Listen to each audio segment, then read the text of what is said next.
through. I wanted to start the show, though. I wanted to get it out of the way. Because we needed to address this because you got so much stick for it. Mm-hmm. If we rewind 4 weeks ago, maybe 5 weeks ago, no, about 4 weeks ago, 4.5 weeks ago, we had a disagreement on this show, you two and I, that your suggestion was if Belieber comes into Man United, you said that we would play better football. We'd be a much better team, a more competitive team, a team that wins a lot more games, that is more competent on the football pitch, essentially. And you said United would be fixed. Now, we had a big argument because I don't constitute that as my football club being fixed. I think when we're fixed is when we're a team that genuinely has the capability of winning the league, not necessarily winning it, but the capability. And we had a good to and fro in a debate, and we agreed to disagree, and we moved on. But I felt a little sorry for you two. And I don't mean that in a condescending way on Friday, because Staffy jumped in during that debate. Staffy jumped in and put you two on blast. You're chatting nonsense. You're crazy. Tear. Just for him, okay, 3.5 to 4 weeks later, to tell me, okay, that one, my understanding of the word fixed is wrong. Two, that it doesn't take 3 to 4 years to fix Man United because Man United are not fixed when we're trying to win league titles. That's perfection when you're in title races. By the way, if any Arsenal fan ever hears Staffy call out Arsenal again for not being good enough, they're currently in the perfection phase because they're challenging for league titles. We all heard what he said. And in fact, he stated that Man United being fixed is when we're playing good football, where we're very, very competitive and we're playing in a competent way. And I felt like I needed to bring it up with you two today because of the way he came for you just 4 or so weeks ago with the complete and utter opposite view of the word fixed. Let Mo go first. I'll go after him. That was my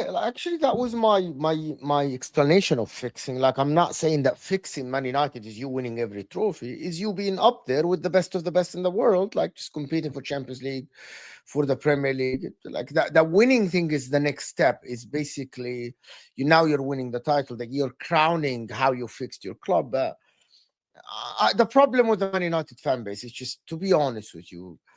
You guys are so divided in terms of like what is fixing, what is the next phase. Someone like you, for example, you just want to get better. All you want is get better and actually on the pitch get better. Some other Man United fans are actually still thinking that, oh my God, we deserve something. We're owed something because we're Man United. Like we need to be competing for the titles now. And I think Man United will take the longest route out of all the teams to actually go back to competing for the title. I actually think currently you're kind of a hopeless case. I'm being completely honest. You're a hopeless case. With Amorim, I don't think it's going to get fixed with Amorim soon. Maybe if you wait with Amorim 3-4 years, yes. But it's not going to be the short fix like I thought it would be. To take the shorter route, you might need to sack him today and just hire someone else right away. Amorim might fix. There is nothing out of the realms of possibility that maybe Man United will go and compete for the titles under Amorim. But that might take 2, 3, 4, 5 years. And I don't think that you will be patient like this because I think you will be floating around 7s, 8s, 9s, places like this.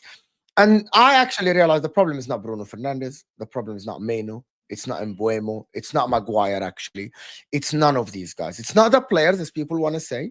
It's not. Because I give the example, if you take Arne Slot... But Mo, your example is like conspiracy theory a little bit, which is the shirt of Man United. How is it conspiracy theory?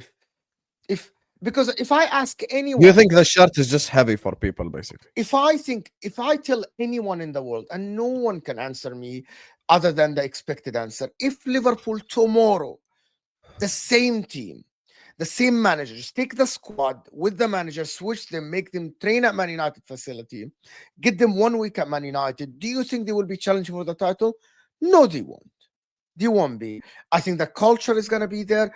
People actually explained it to me perfectly. I had a Man United fan on my channel, I can't remember who said that the problem stems from up there. It's the winning mentality. It's the acceptance of failure. It's the acceptance of a loss. At Liverpool, it took Jurgen Klopp a couple of years to actually embed that winning mentality. If, by the way, anybody that doesn't understand, with all due respect, that doesn't understand what I'm saying, doesn't know and didn't play football. It happens in Africa, it happens in Asia for the big clubs. Once a player that comes from a losing team goes to the big club, right, the club that is winning, their mentality shifts because the people around them actually embed the winning mentality. The problem, I'm going to say the last thing. I swear to God, the problem is the majority of the generation that we talk to on YouTube or Twitter have actually grown up thinking that Man United will always be winners. And we see it now with Man City fans. They are panicking because they are used to, especially the new ones that supported Man City when they're winning, they are used to Man City only be winners. And that doesn't happen. It doesn't. I swear to God, bro, I speak to people and they think they're entitled for Man United to be winning and be up there. Who do you think you are? Just grow up. Football doesn't work like this. You are in England. England is so specific and so special about the teams because you will only in Spain, in Germany, you'll always see Barcelona's worst is coming third. Right? That's Barcelona's worst seasons, third, fourth.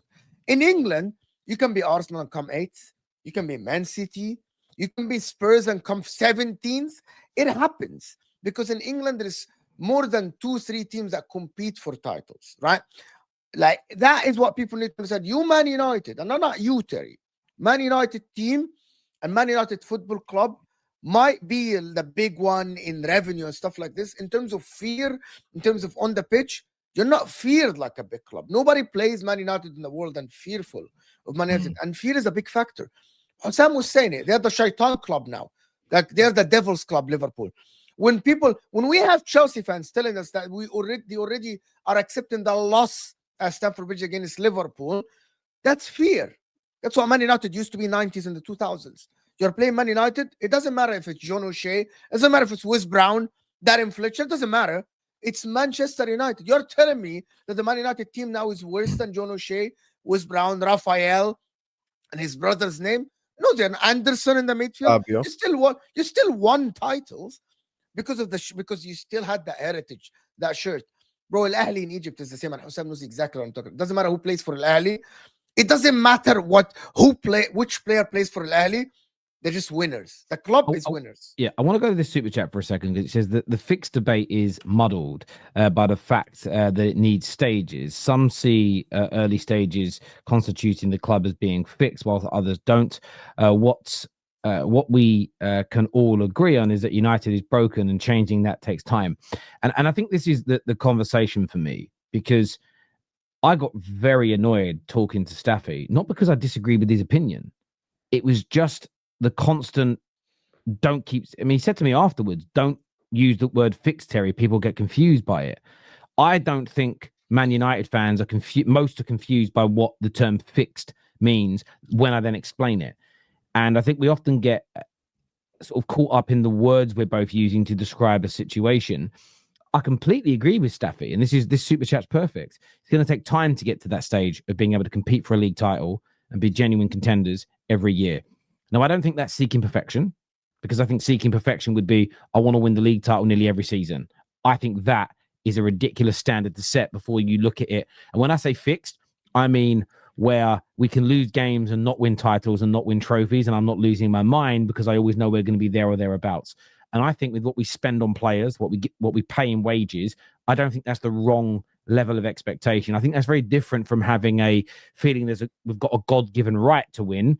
I'm comparing it to if we start spending what Brighton spend on transfers and salary, my expectations will adjust accordingly. But where you're right is there has to be a step change. There has to be a process to getting things fixed. I just don't consider us playing better football.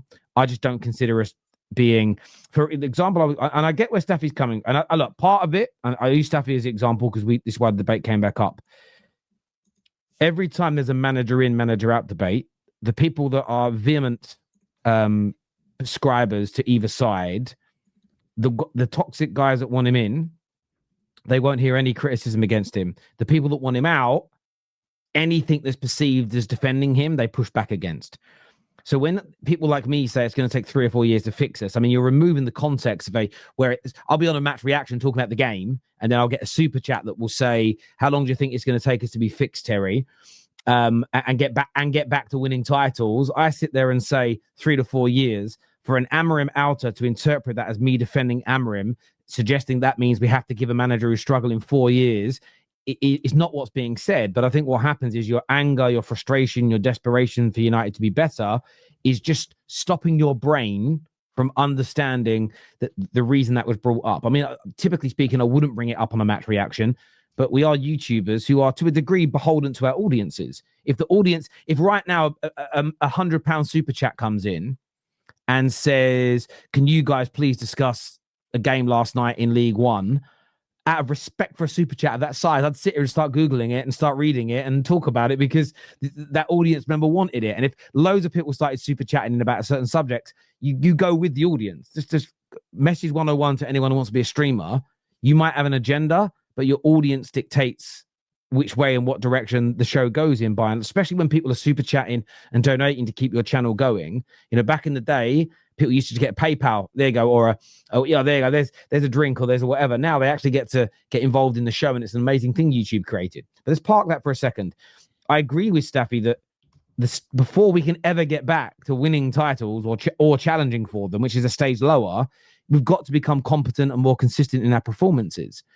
But what I find very interesting about that is that we're in that stage as United fans again, where some only want to focus on the manager, where some only want to focus on what he is doing wrong. And what we're doing again is letting players off the hook. We've seen already this season, the stats came out today that were fantastic, that show all the teams that have underperformed and overperformed. And this is based on not just your XG. This is your XG4, your XG against, possession, the territories, the big chances you've missed, the big chances you've conceded, mistakes that have led to goals, etc. They put all of these facts in. And actually, when you look at this and you actually think about it, you see Liverpool's there in the middle, like on 15 points. I don't think any Liverpool fan would disagree with, in terms of performances, wouldn't look at that and say the difference is between Liverpool and Manchester United. You know, it's really funny, right? We both track towards about the same amount of points in terms of performances. Do you know the biggest difference between our two clubs in these opening 3 games? If we're going to be honest, forget your allegiances, forget who you like, forget the manager you want in and want out. Their goalkeeper hasn't thrown the ball into the back of his own net on a couple of occasions, and their attackers have been clinical at the right moments. That's why one has 7 points and one has 15. Now, over the course of 38 games, Liverpool's performances will be more consistent than Manchester United's. There's no doubt about it. But with Man United, when we're in this state of mind, logic goes out the window, honest conversations die, everything becomes about a manager, and it as the super chat said, it muddies the water. I haven't changed my view on what I believe Man United being fixed is. In terms of where I can maybe relax a little bit and say, you know, that area of my job as a fan is done. I can stop stressing, like I did during Fergie's era, in the sense of we didn't win the league every year, didn't win the Champions League every year, didn't win the FA Cup every year, but I always knew we'll go into the summer, we'll go again next year. And I know people hate that phrase now, we go again. I don't. If you truly believe in your team, saying we go again next year and being behind your club, I don't see it as like a delusional way of thinking. It's just how you feel when you're comfortable. And I want to say one last thing about things being fixed. I want to ask you boys a question. Do you both drive? Do you both have cars? Yeah. I assume so, but yeah, I want to ask. If your car's in perfect working order and your tire bursts, do you consider your car broken or in need of a slight repair? Yeah, if the car, yeah. Slight repair. And the reason I say that is because when you hear, like someone said to me the other day, I heard someone say the fixed argument's stupid because every summer all clubs need like repair to their squad, new players, etc.